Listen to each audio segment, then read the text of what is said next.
Ya, Ya, kasih kabar kalau suara kurang ya. Bismillahirrahmanirrahim. Assalamualaikum warahmatullahi wabarakatuh. Alhamdulillah, wassalatu wassalamu Hmm, ala rasulillah wa ala alihi wa ashabihi wa man wala amma ba'du. Para hadirin yang dirahmati Allah subhanahu wa ta'ala. Seperti biasa, kita di akhir pekan ini lanjutkan pengajian petang kita yang akan datang dengan dua sesi, yaitu petang. Oh, maaf, saya belum record. Maaf. Ya, pertama petang tafaku dan insya Allah nanti akan petang tadabur.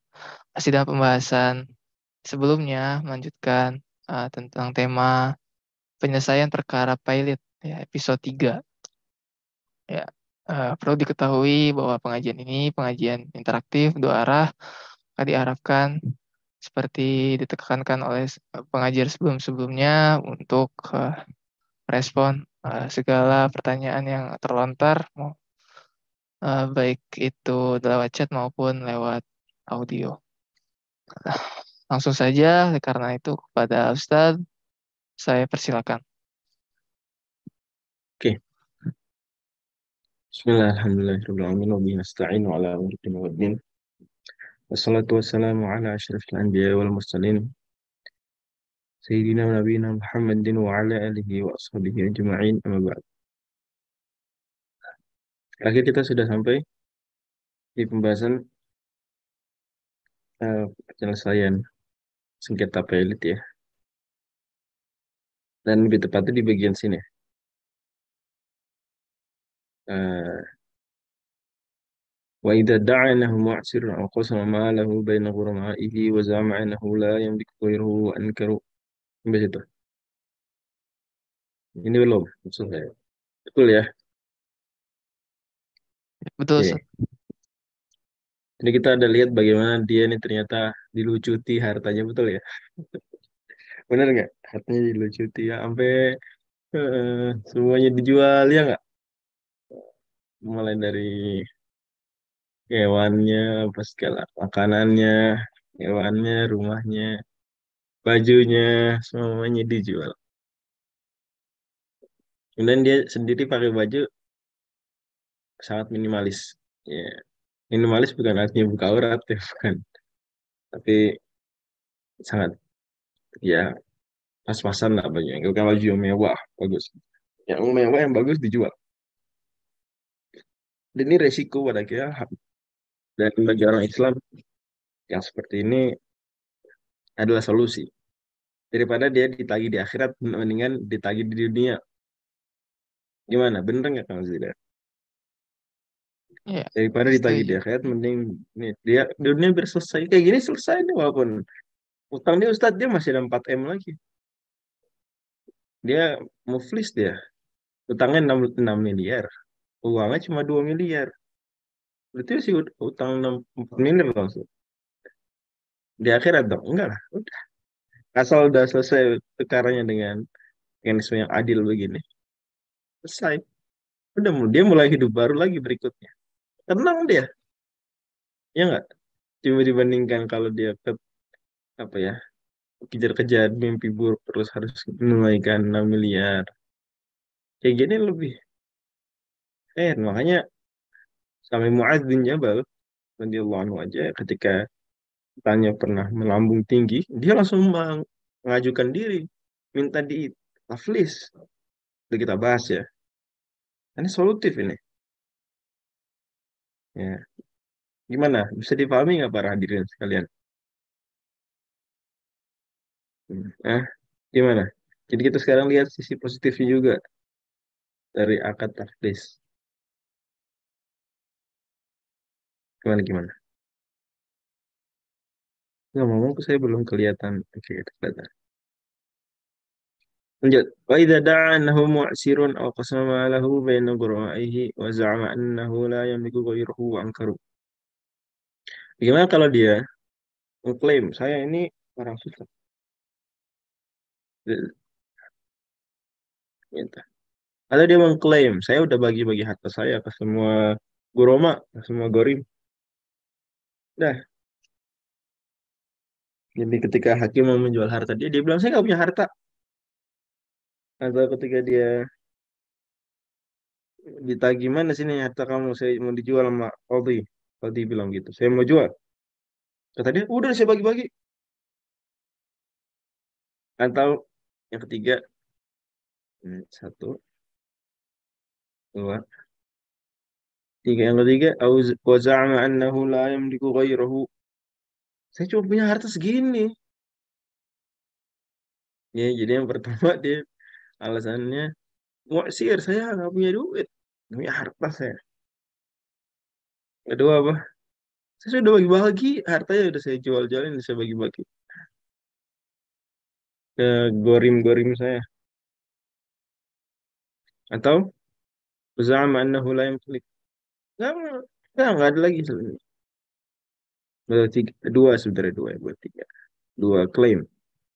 Ini satu paket. Dia bilang, saya udah bagi-bagi dan udah nggak ada lagi harta saya. Wa angkaru, tapi masalahnya ini. Dan guru maknya itu mengingkari. Enggak, yang mulia hakim.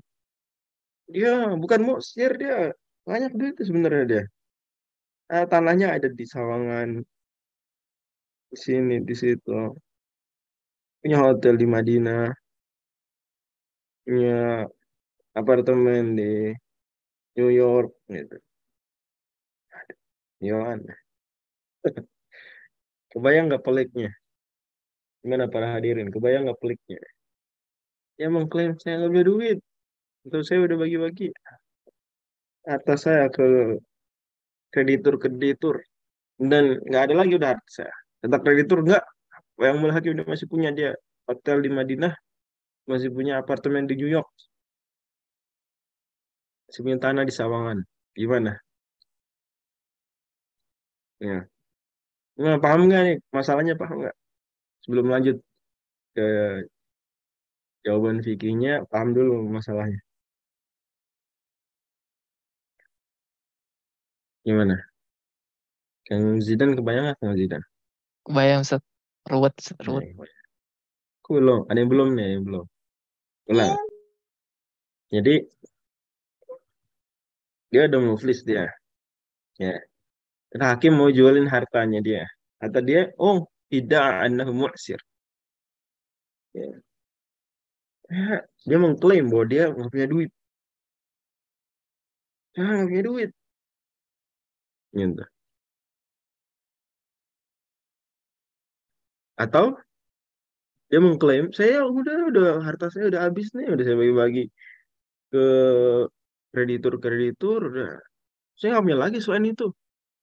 Nah, dalam klaim-klaim ini, masalahnya adalah guroma, kreditur-kreditur, itu pada nggak percaya, mengingkari bahkan. Nggak hakim, ya masih punya harta lain, masih ada tanah di Sawangan, apa tadi, hotel di Madinah, dan apartemen di New York. Kaget kan hakim, hah? Nah, gimana bisa dipahami nggak? Dia bilang, saya ini udah saya jual-jualin barang-barangnya.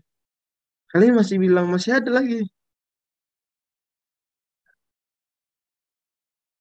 Oke, Alhamdulillah. Nggak ada yang lebih disenengin orang yang ngejelasin kali kalau yang dengerin paham dari yang tadi yang nggak paham. Alhamdulillah. Rabbi zidni ilman warzuqni. Rabbana zidna ilman warzuqna. Kata Imam Nawawi, fa in lazimahu dainu fi muamalati malin kasyira'in aw qardin fa alaihi al-bayyinatu. Kalau klaimnya tersebut menghasilkan, ya klaimnya tadi itu menghasilkan buat dia utang, ya artinya, oh enggak, mbak, saya udah musir, saya musir. Terus berarti ada utang nggak kalau gitu? Nah, kalau dia ternyata bilang ada utang, lazim huddain fi muamalati malin. Akibat muamalah, ingat utangnya harus akibat muamalah. Karena utang bisa jadi akibat belum bayar zakat. Itu utang juga. Tapi bukan itu yang dimaksud. Ini maksud harus muamalah malin berupa syiro atau utang. Jadi dia bilang saya ngosir susah. Susahnya gimana? Iya, saya nggak punya harta dan dia malah menyebut harus bayar utang lagi ke orang lain lagi nih. Ya, 1 miliar. Wa alaihil bayyinah. Dia harus datangkan bukti. Ya. Jadi kalau ada utang di situ dari pengakuan ini memunculkan utang baru dia harus mendatangkan bukti. Tapi kalau enggak wa illa fayusaddaku biyaminihi fil asl. Maka dia dipercaya. Maka dia dipercaya. Tapi harus bersumpah dulu. Ya, oke. Jadi pahami ya. Jadi kalau dia mengaku enggak, kalau itu tidak menghasilkan utang dari klaimnya tersebut, maka dia dipercaya. Fayusaddaku, tapi harus bersumpah dulu. Siapa bersumpah? Dia bersumpah. Suaranya tenggelam, Ustaz. Maaf, Ustaz. Oke, Oke, sekarang kedengeran lagi? gas. Iya.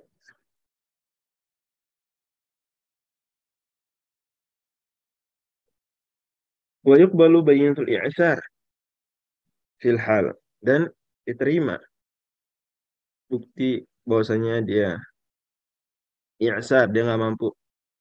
Nih buktinya saya nggak mampu. Misalnya mendatangkan dua saksi.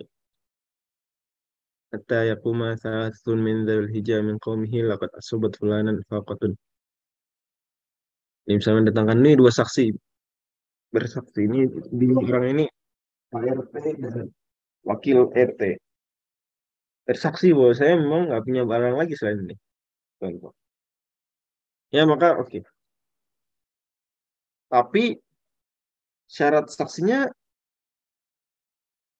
ditekankan di sini wasyartu syahidihi hibratu batinihi. Harus ngenalin harta dia secara batin. Ini nggak cukup harta zahir. Dan untuk bisa ngenalin harta batin itu harus banyak bergaul. Sebenarnya nggak cukup Pak RT atau Pak Wakil RT di sini. Zaman sekarang nggak cukup karena kita jarang bergaul dengan Pak RT atau banyak orang zaman sekarang. Ini mesti yang benar-benar kenal baik dengan dia, yang bisa menerka betul-betul uang masuk dia, uang keluar dia. Yang kalau dia punya HP baru langsung kenal, ah ini punya HP baru. Yang bisa memperkirakan sehari habis berapa. Dan itu nggak semua teman begitu, nggak semua teman begitu. Wasyartu syahidi, wasyartu syahidihi khibratu batinihi. Harus khibrah mengenal batinihi batin. Tangga paling mengenal zahir. Fulan punya duit, fulan orang kaya. Dia nggak tahu kalau mobil yang kenapa orang kaya dia bilang. Ya dia punya mobil baru. Anda nggak tahu mobilnya itu ngutang. Anda nggak tahu mobilnya itu bukan mobil dia. Nah, berarti khibrah zahir. Kalau khibrah batin dia benar tahu. Ya, ini nggak sembarang saksi nih. Wal yakul, hendaklah dia mengatakan, wa mu'sirun, dia ini udah memang segini hartanya. Wala yumahidun nafya ka qawlihi la yamliku syai'an. Dan nggak perlu bilang secara ekstrem mengatakan memurnikan kenafian dengan mengatakan la yamliku syai'an, dia nggak punya apa-apa. Nggak harus begitu. Cukup katakan dia ini orang susah. Memang udah nggak punya harta yang selain yang dilihat di sini. Cukup begitu. Ya.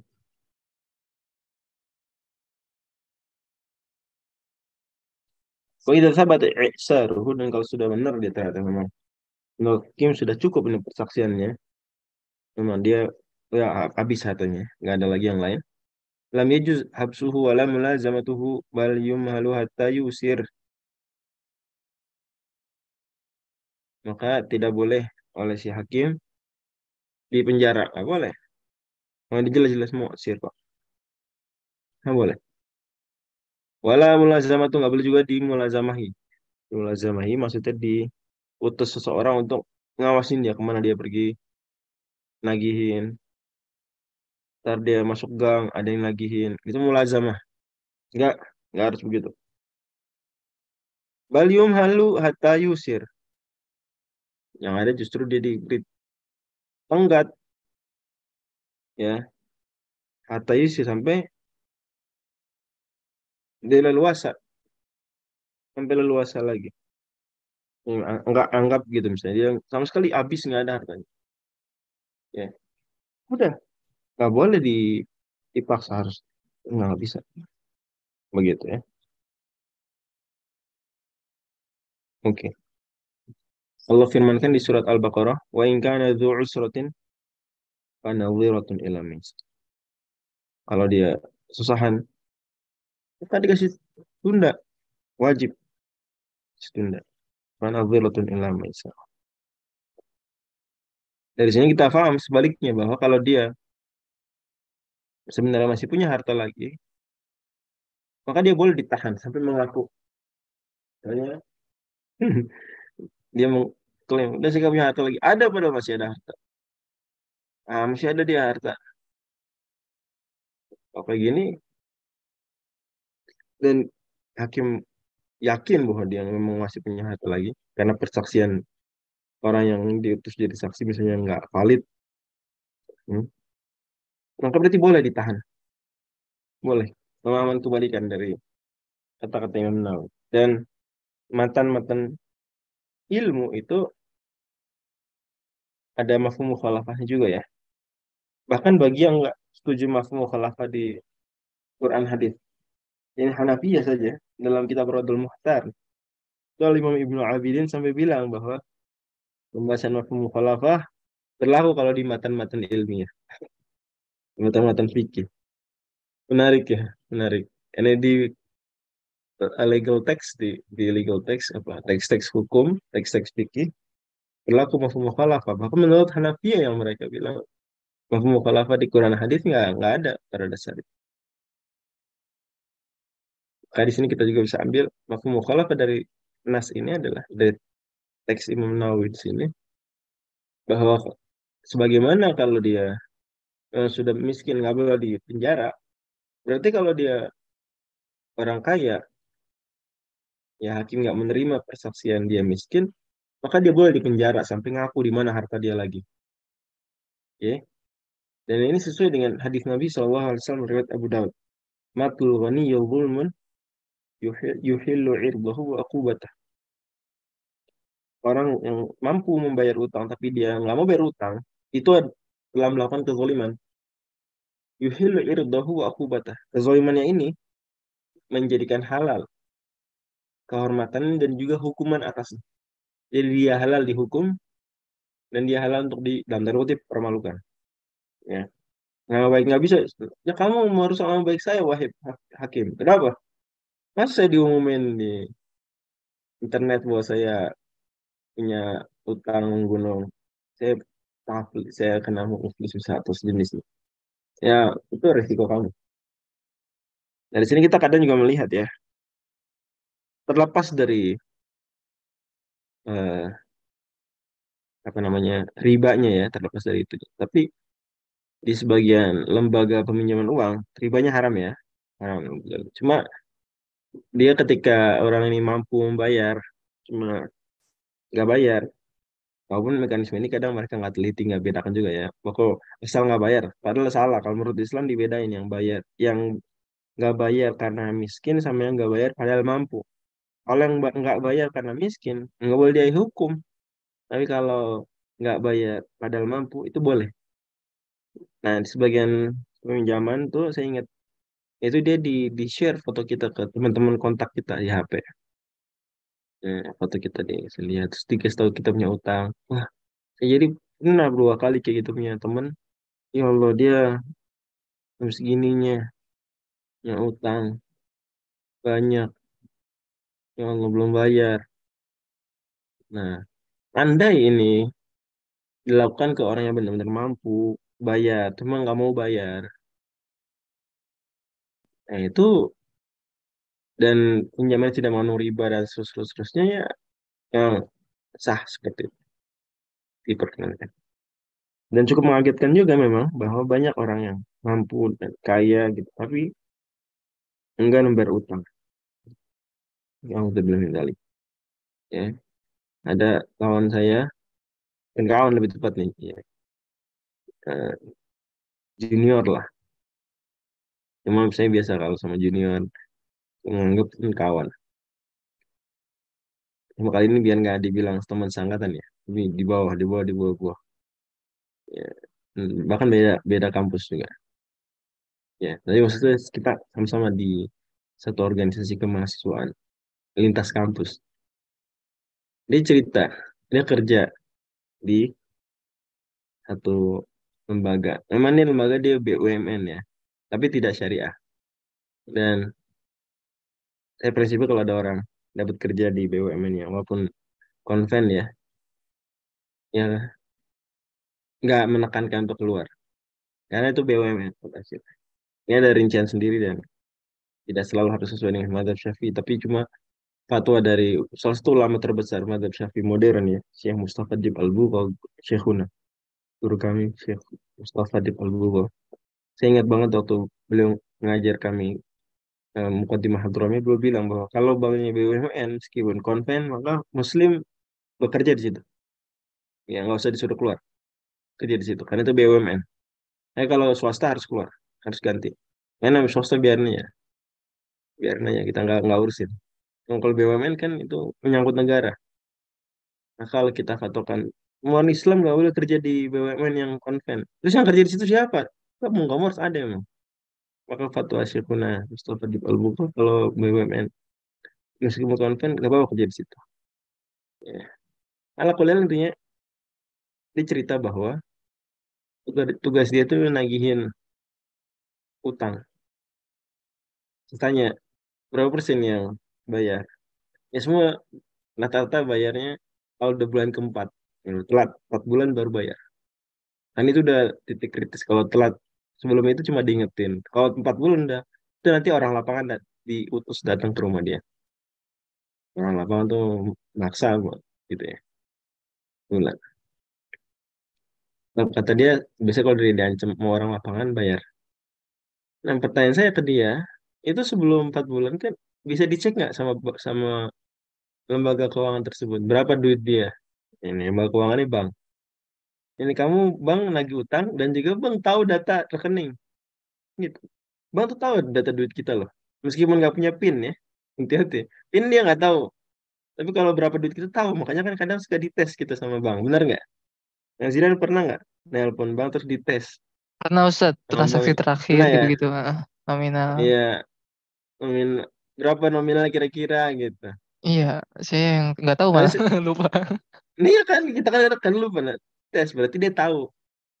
Nah, saya tanya juga ke junior saya ini. Gimana? Kamu ngelihat nggak dia punya utang sekian? Rekening dia lebih banyak. Iya banyak tuh kejadian. Gitu. Jadi banyak orang seperti itu. Dan pelunasannya 70%. Udah dikasih sampai 4 bulan aja.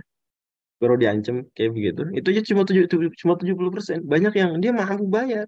Cuma nggak mau bayar. Saya tanya selanjutnya, boleh nggak langsung sama bank dioper dari rekening duit ke utangnya itu bisa nggak langsung dioper? Ceret. Nggak boleh karena nggak bisa.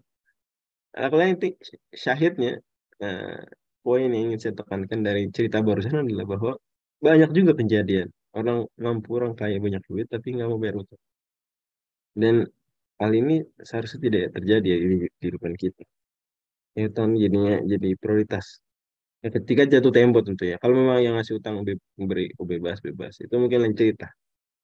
Ya, tapi kalau yang utang udah nagih, udah harusnya itu prioritas kita. Bahkan belajar dari pembahasan taflis saja. Itu kita jadi minimalis hidupnya harusnya kalau punya utang. Jangan masih normal. Ya. Harusnya hidup kita turun. Biasanya makan sehari misalnya 20.000, sejak punya utang dan ditagih jadi 10.000 misalnya. Atau jadi 5.000. Oh, minimalis. Supaya bisa bayar utang. Kayak ini nih. Atau kalau kita punya barang dijual. Jual nggak apa-apa. Itu gak memalukan kok. Yang lebih memalukan ada ditagih-tagih terus. Itu memalukan. Bahkan ada hal untuk dipermalukan. Kalau Anda mampu bayar, tapi Anda nggak bayar. Wal gharibul ajizu, balik lagi ke minhaj. An bayyinatil i'sari wakilul qadi bihi man yabhathu an halihi. Tadi kan kita suruh saksi ya. Ya nggak nyari saksi yang ngerti kondisi dia sebenarnya realnya gimana. Benar nggak? Bagaimana kalau dia ini orang gorib? Ya, orang asing ya. Al-ajizu al-ajizu an bayyinatil i'sar. Dia tidak mampu menghadirkan saksi kalau dia nggak punya barang lagi. Aduh, siapa yang kenal saya kok? Wahai hakim yang mulia. Gak ada nih. Wakilul qadhi man yabathu an halihi, maka hakim mengutus tugas yang mengecek kondisinya. Mungkin yang sekarang dicek, kamu punya rekening apa aja, terus datang ke bank-banknya ngecek yang gitu. Fa idza ghalaba 'ala dhannihi i'saruhu syahida bih.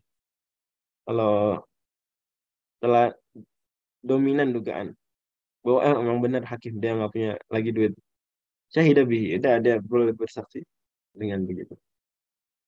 Ya, nah, hakim udah memutuskan dia apa? Dia memang nggak punya duit lagi. Meskipun si Buromanya mengingkari. Ya udah dicek udah. Man yabahatsu an halihi udah dicek. Oke, jelas ya. Allah misal. Insya Allah di pekan depan kita lanjut ke pembahasan baru. Masih mirip dengan Kripyat Plus juga. Ya, cuma dia lebih kompleks. Insya Allah. Silakan Kang Sinin kita break dulu. Eh, 3 menit Oke, kemudian masuk lagi tafsir. Ya. oke. Allah misal. Jaza, Assalamualaikum jazakum, warahmatullahi wabarakatuh. waalaikumsalam. Jazakumullah khairan, Ustaz. Ya, kita break 3 menit. Izin. Kamu termute tuh.